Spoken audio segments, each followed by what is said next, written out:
مسند احمد بن حنبل کی حدیث نمبر ہے 8287۔ یہی حدیث حضرت سیدنا علی المرتضیٰ رضی اللہ تعالیٰ عنہ، سیدنا عبداللہ ابن مسعود رضی اللہ تعالیٰ عنہ، سیدنا جابر بن عبداللہ، سیدنا عقبہ بن عامر، سیدنا عبداللہ ابن عباس رضی اللہ تعالی عنہم اجمعین سے یہی روایت نقل کی گئی ہے۔ روایت بڑی مختصر ہے، لیکن ہمارے معاشرے میں پائی جانے والی ایک وبا، اس کی طرف اس میں اشارہ ہے۔ نکاح کرنے کا مقصد کیا ہوتا ہے؟ قرآن کریم میں اللہ تعالیٰ جل وعلا بیان فرما رہا ہے والمحصنات من النساء، کہ پاک دامن عورتیں جب تم ان کو نکاح کے قلعے کی حفاظت میں لے آؤ، تو نکاح کا مقصد ہوتا ہے کسی کو اپنی قلعے کی حفاظت میں لے آنا۔ نکاح کرنے کا مقصد ہوتا ہے گھر بسانا۔ اب نکاح اس لیے کیا جاتا ہے تاکہ کسی کے ساتھ زندگی گزاری جا سکے۔ اچھا، اگر ایسا ہو جائے کہ ان دونوں میں زندگی گزارنا ممکن نہ رہے تو قرآن نے اس کے لیے بھی راستہ بتایا۔ قرآن نے فرمایا وَإِنْ خِفْتُمْ شِقَاقَ بَيْنِهِمَا، اگر تمہیں ڈر ہو ان دونوں کے درمیان جھگڑا ہو جائے گا، فَبَعَثُوا حَكَمًا مِّنْ أَهْلِهِ وَحَكَمًا مِّنْ أَهْلِهَا، تو ایک سرپنچ مقرر کرو لڑکے والوں کی طرف سے، ایک سرپنچ مقرر کرو لڑکی والوں کی طرف سے، وہ آپس میں بیٹھیں۔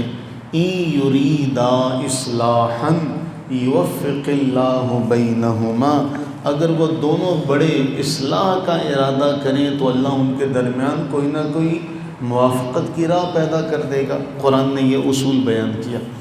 اچھا، اگر اس سے بھی کوئی راستہ نہ پیدا ہو تو قرآن پھر ایک اور جگہ بیان کرتا ہے یا ایھا النبی، خطاب نبی صلی اللہ علیہ وآلہ وسلم کو کیا گیا، مراد ساری امت ہے۔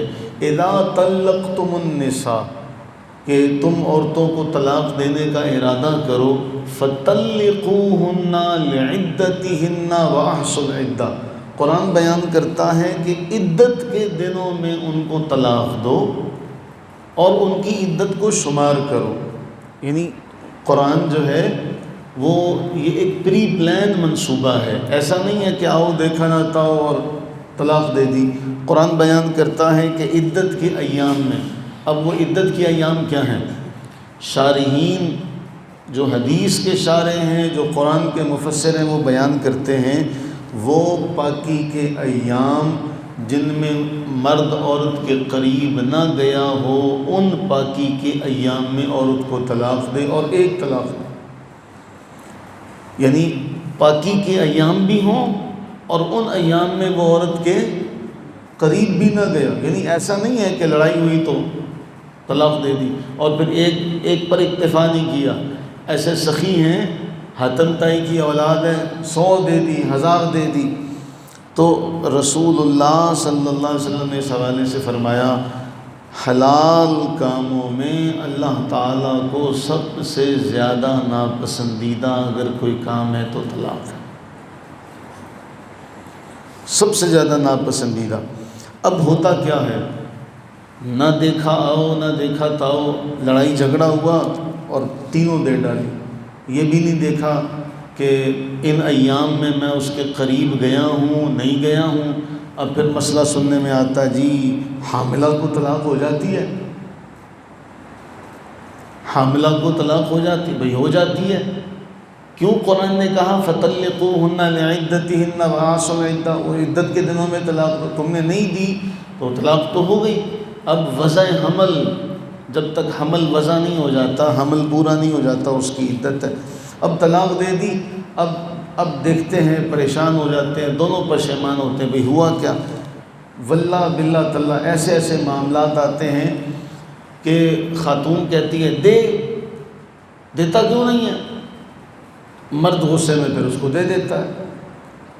ایک مسئلہ ہمارے پاس آیا، تو جب وہ مسئلہ، اور دونوں مجھ سے بڑی عمر کے تھے، تو میں نے اس خاتون سے کہا یہ کوئی حلوہ تھا، یہ کوئی کھیر تھی جو تم مانگ رہی تھی؟ تم نے کہا دے دے، دیتا کیوں نہیں ہے؟ اور تو نے بھی جا کے تینوں لکھوا دی۔ اور اس کے بعد کیا ہوا، 3 طلاق دینے کے بعد تینوں نے کہا نہیں، ہم دونوں نے کہا نہیں ہم نے نہیں، بڑوں نے بھی کہا نہیں ہوتی۔ وہ جی وہ اکٹھے رہ رہے ہیں، وہ بڑوں نے بیٹھ کے صلح کر رہے نہیں، یہ ایسے نہیں ہوتی طلاق۔ اب اس کے بعد کیا ہوتا ہے، اب ہو گئی طلاق، اب وہ کیا کرتے ہیں، اب ڈھونڈتے جی حلالہ کروا لیا جائے، حلالہ کروا لیا جائے۔ اب رسول اللہ علیہ السلام نے فرمایا، جو آج کی حدیث ہے، میں نے ساری تمہید اس حدیث کے لیے بیان کی تاکہ یہ حدیث آسان ہو جائے۔ سیدنا ابو ہریرہ رضی اللہ تعالیٰ عنہ بیان فرماتے ہیں، رسول اللہ صلی اللہ علیہ وآلہ وسلم کے حوالے سے فرمایا، لعن رسول اللہ صلی اللہ علیہ وسلم المحل والمحلل له او کما قال، اللہ کے رسول نے لعنت فرمائی ہے حلالہ کرنے والے پر اور حلالہ کروانے والے پر۔ محدثین شارحین حدیث کہتے ہیں نکاح ہی حرام ہے، ہوا ہی نہیں، جس نکاح کے کرنے کے وقت نیت یہ ہے کہ طلاق دے دی جائے۔ نکاح کا میں نے اس لیے پہلے ساری تمہید مانی کہ نکاح کیوں کیا جاتا ہے، کسی کو حفاظت میں لے لیا جائے زندگی گزارنے کے لیے۔ اب زندگی گزارنے کے لیے ہمارے یہاں ایسے ایسے معاملات بھی آئے کہ اللہ تعالیٰ معاف فرمائے، اللہ تعالیٰ معاف فرمائے، خاتون کہتی یہ تو دن میں کئی بار ایسے کہہ دیتا ہے، یہ تو کئی بار ایسے کہہ دیتا ہے، یہ مذاق بنایا ہوا ہے۔ تو اس کے بعد کیا ہوتا ہے، وہ حلالہ کرنے کے لیے چل پڑتے۔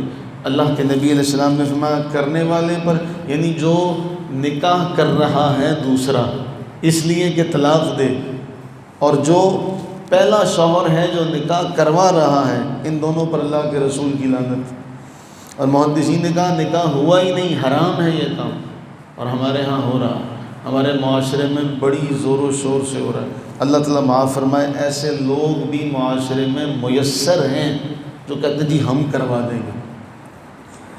رسول اللہ علیہ السلام نے کیا فرمایا، اور ہم کس نظر پر چلتے ہیں؟ اس لیے اللہ سے دعا فرمائیں کہ ہماری نئی نسل کو یہ بھی علم نہیں ہے کہ کیا ہو رہا ہے۔ اور میں اس سے بڑھ کر آگے آپ سے ایک سنجیدہ مسئلہ ذکر کروں، آپ حیران ہو جائیں گے۔ حضور نے فرمایا ابغض الحلال، اللہ کو سب سے زیادہ ناپسندیدہ کام حلال کاموں میں طلاق ہے۔ اللہ کو ناپسندیدہ، ابغض البغض یعنی سب سے زیادہ جس پر اللہ کو ناراضگی ہے، حلال میں سب سے زیادہ ناپسندیدہ۔ اب طلاق لے لی، اللہ تعالیٰ معاف فرمائے، اللہ تعالیٰ معاف فرمائے، ہمارے پاکستان کے کئی علاقوں میں، بڑے بڑے شہروں میں، ہوٹلوں میں اس پر جشن ہو رہا ہے، جی اس کو طلاق ہو گئی ہے۔ آپ حیران ہوں گے، اس پر باقاعدہ جشن ہوتا ہے، پارٹیاں ہو رہی ہیں، جی طلاق ہو گئی ہے۔ اللہ تعالیٰ ایسے ناخلفوں پر، ایسوں پر اللہ تعالیٰ ان کو ہدایت دے کہ وہ اس پر بھی جشن مناتے ہیں، جی طلاق ہو گئی ہے۔ اللہ تعالیٰ ہمارے حال پر، ہمارے معاشرے پر رحم فرمائے، اس لیے کہ جو معاشرہ رسول اللہ صلی اللہ علیہ وآلہ وسلم کے احکامات کے خلاف چلے گا وہ کبھی کامیاب نہیں ہو سکتا۔ اللہ تعالیٰ ہم پر اس خیر والے وقت کا صدقہ، اللہ ہم پر، ہمارے معاشرے پر، ہماری نسلوں پر اللہ رحم فرمائے۔ اس لیے اپنے جہاں جہاں تک آپ کا حلقہ احباب ہے، آپ کے جاننے والے ہیں، آپ کے بچے ہیں، آپ کے اعزاء اقارب ہیں، یا آپ کسی نئی کہیں بھی آپ جاتے ہیں تو بچوں کو بتائیں۔ ہمارے ہاں یہ ہوتا ہے کہ اس چیز کو سمجھا نہیں یہ ضرورت نہیں، بچے کو بتایا جائے کہ بیٹے یہ کام نہیں کرنا، یہ کام نہیں کرنا، اگر کرنا پڑے تو اس کا یہ طریقہ ہے۔ اللہ تعالی ہمیں ان تمام فتن سے محفوظ فرمائے۔